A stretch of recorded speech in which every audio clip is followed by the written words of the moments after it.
Hello and welcome to this spooky Halloween. Ooh, and so forth.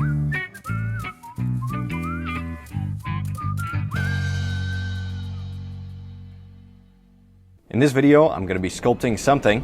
I don't know what it is. We're going to spin the wheel and find a Halloween themed character. Before we get to that, let me just talk about the supplies that I'd use for this type of quick gesture fun sculpture. So I've got a wire armature. If you'd like to see the video on how to make these, just look that up on the Proco 3D channel. There's a great video to help you build the wire armature using this, my favorite method.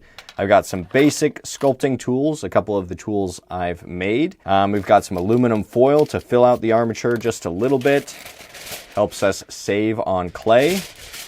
And then I have some wax-based clay. So this is very similar to the brown microcrystalline wax that I've used in previous videos. I'm kind of testing this out and seeing how it sculpts. And then I've got a wheel of characters. We're gonna spin the wheel and see what we'll be sculpting today. So for this wheel that I put together, there are several options. We have a superhero that's female, superhero that's male, a wizard, a witch, a zombie, female, because I did a male zombie the last time, Mrs. Frankenstein, Frankenstein's monster, a brute character, a goblin, and that is it. So we'll see out of those, what do you think it's gonna be?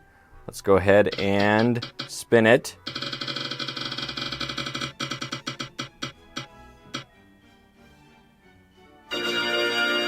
Female zombie. So we're going to keep with the zombie theme from the last time I did one of these videos, but this time we'll be doing a female zombie. Okay, for the reference for this pose, I'm actually going to be using this, which is pose Felicia 007. These are the censored images, and you can actually get 10 free poses over at Proco.com, and this is one of them. So if you're interested, there will be a link in the description where you can download 10 free poses. Those were provided by Posespace.com. You can get the uncensored versions of these poses over at Posespace.com. So the first thing I'm gonna do is try to capture this pose, which I felt like was a very zombie-like pose. It kind of feels unbalanced, the body twisted in a way that looks somewhat unnatural. What I'm going to try to do is exaggerate that as much as possible. Possessed type zombie, out of control. The hand coming this way, face coming up. Just started losing control of their faculties and become overcome by the zombie virus. Let's see, this leg is kind of straight, crossing over front, something like that. With the pose, we want to push the gesture further than what we're seeing generally, because usually things get stiffer as we sculpt. So let's go ahead and push that gesture. Then I'm gonna push these hips up. I feel like this is a little bit too long, so by pushing the hips up on both sides, shrink that distance. So there we have the basic pose. With shorter armatures, you can usually get away with just attaching it right to the base with some clay, and if the clay has a good attachment to the base, then that's usually enough to hold it in place. Any larger than this and I'd build an armature stand. And I feel like this green-gray clay will really go well with the zombie theme. So we're just gonna take that clay, press it in, and any clay that's wax-based usually gets softer as it gets warmer. So it helps to hold the clay in your hand or warm it up somehow. And I'm actually gonna try to warm this clay up a little bit just because it makes it easier to work with. During these early stages, it helps to have some softer clay to build up the forms a little bit faster. So let me go do that. Okay, now I've got this warmed up just a little bit more. You can see that it's much softer. We're gonna go ahead and build a little base for us to put the sculpture on top of. Now I'm just gonna press that into the base, like so. Add a little bit of clay on top. And I think I will fill out just a little bit of the sculpture with some aluminum foil to save on clay. I'll wrap. Now, once we've got a basic understanding of the pose and the aluminum foil, we're just gonna cover the whole thing in a thin layer of clay. I like to start with the feet and work my way up because that gives a little bit of stiffness in the lower body. And I'm trying to keep things thin because I wanna make sure we have plenty of room to build the forms out with pieces of clay. And if you start too thick, then the whole sculpture gets too fat too fast. So, trying to keep things thin at the beginning. I'm just squishing out pancakes of clay for these larger areas where I'm adding clay. just pressing that onto the aluminum foil. Then as I'm adding this clay to the armature, if I see that some of the angles are off, like here I felt like the arm comes up a little bit more here, and this one came up a little bit more.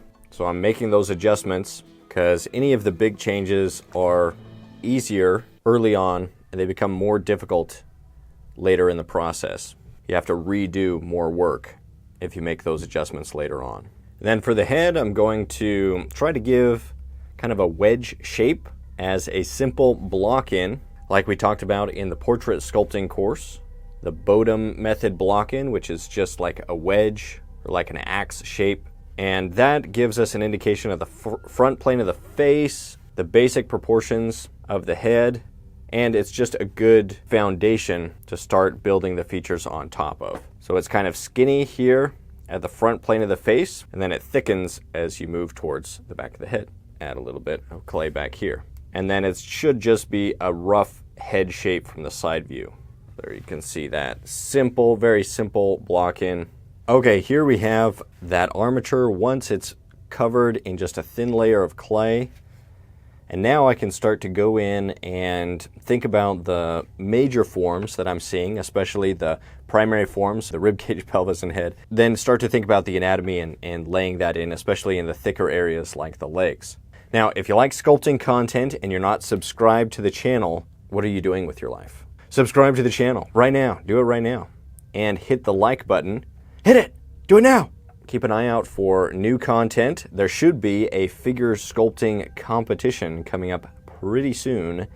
So if you're interested, that'll even have some cash prizes and stuff like that.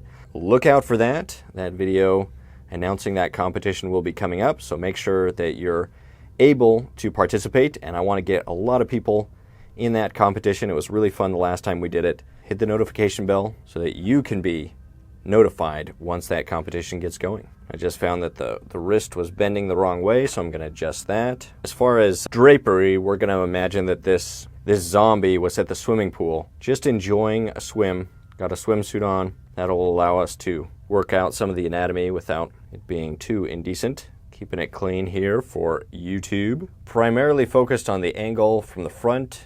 Let's look at that again, where I'm kind of facing the rib cage. And then from the side view, those are really the angles we want to capture first, and then we can base the other forms off of those first two angles. Those really help us see the angle of the rib cage compared to the pelvis. And I'll actually draw in some guidelines. The pelvis is kind of leaning down this way.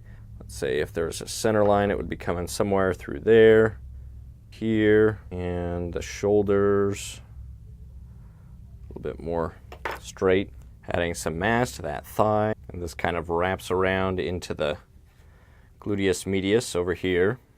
I'm seeing a form kind of wrapping around. Let's look at this leg. So these legs are pretty much touching. This one's a little bit more bent. When they're touching, that'll give some more stability to the pose. And they aren't touching here in the lower leg, but I will have them touching there. I'm going to change the pose a little bit just because we can do that as artists. And adding the calf, gastrocnemius, something like that. And when I'm looking at the leg from the side view, I'm really just focusing on that side silhouette, trying not to add too much clay to these front and back areas from the way I'm viewing it. I'm just looking at the side silhouette. And that helps to simplify things. And the more you can simplify as you're working to avoid distractions or to avoid adding clay where it doesn't need to be, because you think, oh, I know what a leg looks like, I'll just sculpt a leg. But that might not be what is actually present in the model. So you really want to be observing the model, making sure that you're informed by that reference, especially if you have a good reference and you really want that to inform the sculpture. You don't have to stick to it. Like, you can have some freedom to deviate from it, but you want to deviate from it in a way that improves the design and makes the sculpture better, rather than deviating in a way that shows that you don't really understand what's going on with the forms. A little bit of clay for the foot there, coming forward. With each piece of clay, I'm thinking, where could I put this clay to make the sculpture just a little bit better? Just a little bit closer to to the final pose. Seeing the form come out. We definitely want the anatomy to be present, kind of exaggerated, as this person's just been overcome by the virus, zombified. Go ahead and draw in some guidelines. Those are always helpful. And try to make sure that they align with the ones on the other side. Front, that looks pretty good. And the gluteus medius over here. Change the angle a little bit. I'm seeing a lot of roundness, fullness in this area. The hips, very feminine. Also, soft. The forms are very soft. And then this side, the hip really pops up, comes up quite a bit. So I'm going to try to capture that. And on this side, the rib cage is coming out. So that body's kind of twisting, contorting in that direction. I'm looking at this kind of curve that comes from the hips where they connect with the rib cage and then curves all the way down to that knee area.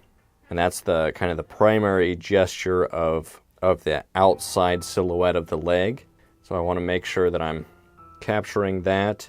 It's a really nice flowing gesture. I'll just lay in some clay to give an indication of that. You can see it there for a little bit better, just that swoop curve down towards the knee. Very nice. We'll add just a little bit of meat on the inside of the leg. And then it also curves out for the calf. I can add that as well while I'm looking at it from this angle. And that form kind of tucks up.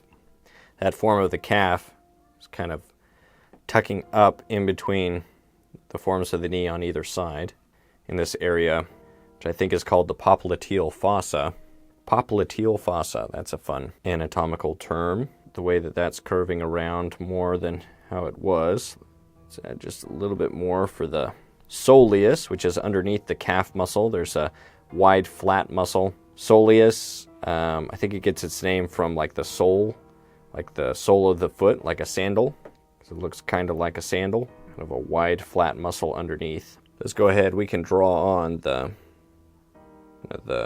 bathing suit. We'll just kind of follow what we see in the way they censored these images. That'll be kind of something like that.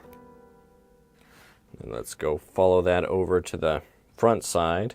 And here I can see that the rib cage needs a little bit more fullness over here. I'm going to go ahead and add that, push things over, get a coherent shape for that rib cage. Should be roughly an egg shape, but an egg shape that kind of is widest towards the back and then tapers a little bit towards the front. So the widest point of the back should be back here, and it also tapers towards the top. Something like that. That looks good. And let's bring the swimsuit around. So we'll say it comes down over here and is something like that. Keep that center line in place. That helps to judge the forms. It's going to give an indication of where the forms of the chest will be, where the breasts will be. That swimsuit over here. Something like that. Okay. This one we have the muscle of the pectoralis. Muscle right there. Moving forward, So that muscle kind of wraps around when the arm is up, turns into the form of the shoulder. So it's kind of this form that wraps up towards the outside of the arm. The shoulder actually travels quite a bit farther down the arm than most people realize. It inserts about halfway between the tip of the humerus and the end of the humerus. That shoulder muscle is actually pretty long. Goes down the arm quite a bit. And on this one, same thing. That shoulder's being pulled back this time instead of up. Something like that. And we got the clavicles, which are kind of that bow shaped, like a bow and arrow, or handlebars on a bike. Let's give some of that indication of that chest. That form moves up into that shoulder muscle. Move the bottom of it down a little bit by adding some more clay, like that. And kind of a teardrop shape, like a hanging water balloon. Gravity is affecting it, so it'll be thicker down on the bottom, then thins out as it moves up, and same on the other side. Gonna kind of flatten this stomach area, make some space for the anatomy we'll be adding. Got the ribs over here, you can see those. And because of the pose, I feel like this side of the chest is moving down lower a little bit. This one's more up. Here we got that shoulder, or that pectoralis major muscle coming, attaching there, and a little bit more thickness in the chest as it transitions from that chest muscle to the breast tissue. And there is a slight, there's typically a slight indication of where that transition is happening if you look for it on the model. So there are two separate forms.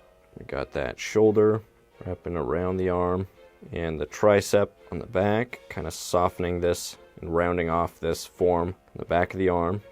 And the biceps in this lower part, giving a little bit more thickness to this part of the arm. Let's thin this out a little bit. Muscles of the forearm helps turn the arm right there, this muscle that wraps around. It's going to add a little bit of thickness where it connects. Then on the other side, so all of these muscles, it's just going to add a bit of roundness on the opposite side of the arm. I'm not going to get super detailed with this. This is kind of just a quick sketch, a fun Halloween sketch. We're not going to get too detailed, but I do want to capture the essence of the pose and the essence of the forms. Those muscles of the upper leg, and then let's try to get a better transition from the upper leg to the knee, and then to the calf on this side. Did a little bit more on the other leg, but this leg still needs some work. Let's go ahead and round that. Find where the knee is, and I can kind of push things around. I can push things up or down, move the clay around until I feel like, oh yeah, that feels like where the knee is. The calf muscle up here. With these quick studies, it's not a full écorché anatomical study necessarily, but you do want to look for the anatomy and then choose parts of the anatomy that you find to be interesting and exaggerate those parts, or really give an indication of those as you're laying them in with clay, and thinking about that, considering those, and also thinking about, okay, where is that form coming from and where is it inserting into, and how can I show that as I'm laying in these pieces of clay. That's really what takes your sculpture from amateur to looking more professional, like you really have an understanding of the forms. It's just by paying attention to how the forms wrap around the figure, how the muscles wrap around the figure, how they travel from one point to another. And as you lay those in, it can really add a lot of helpful and interesting information into your sculpture. Okay, now I'm kind of working all around the figure, looking at it from different angles, especially if I feel like there's an angle that I've neglected or something. I want to come and double check that things are working from that angle. Let's go ahead and add some of these back muscles, focusing on the silhouette first and then the muscles and their direction. Just having fun with the forms. There's kind of these two cylindrical type muscles that run down the back on either side of the spine. It's very present in this model. They travel up towards the traps, the trapezius muscle, kind of an indication of that. And then we have this really nice gesture with the hand. Let's see if I can't capture just a little bit of that. So we got the pinky coming off this way, the other fingers coming down, and that looks a little bit like a Dr. Seuss hand, but it's going to be good enough for this gesture study. Switch over, maybe we can do some stuff with the portrait. Let me just go to where I can see the portrait, but we'll be changing it quite a bit. We got the, let's see, I'm just going to look at kind of where things are. I'm actually going to move this arm down a little bit so that I can see. I'm going to move the head up. So she's looking, let's say she just sees a tasty piece of human flesh in the distance. And so we're going to say that she's probably got her mouth open, the jaws open. Maybe a little bit to the side. It's kind of twisted off to the side in a strange way. And let's say that already the muscles and forms have started to tighten around the bone structures. It's already becoming more skeletal. That hunger sets in. Zoom in just a little bit more so you guys can see what I'm doing as I'm trying to build out that structure. See that the cheekbones coming off this way.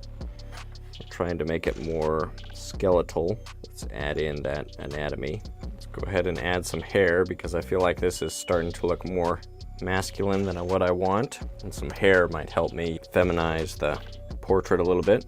I think along with many others, if you're a man, And sometimes men are easier to sculpt, and if you're a woman, sometimes women are easier to sculpt because that's what you're used to looking at in the mirror. So I find that I gotta try extra hard to keep my female sculptures from looking masculine.